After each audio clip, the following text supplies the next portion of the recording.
70-year-old Stanley Mitchell has a new life. He's an advocate for criminal justice reform and works with troubled youth. There's politics in everything. Every week in Washington, he meets with other advocates to talk about his experience behind bars and strategy for change.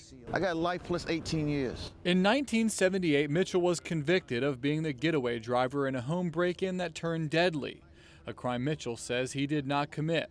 Nevertheless, he languished in prison for decades. It's like you're in a deep hole and you can't see no light. After serving 35 years, Mitchell was released along with nearly 200 other older inmates. Maryland's highest court ruled that jury instructions in rape and murder cases prior to 1981 were unconstitutional. 5 years later, the Justice Policy Institute is out with a new study following the inmates since their release. So no significant impact or negative impact on public safety, great amount of savings for Maryland taxpayers. Of the 188 inmates, only 5 returned to prison. The savings, $185 million.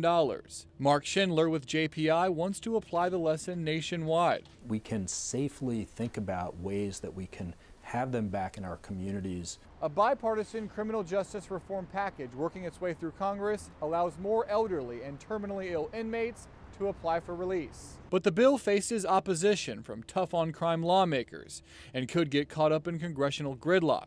Stanley Mitchell is looking out at a new future. He hopes change allows others like him to live their final years outside the walls of prison. In Washington, I'm Drew Petrimoulx,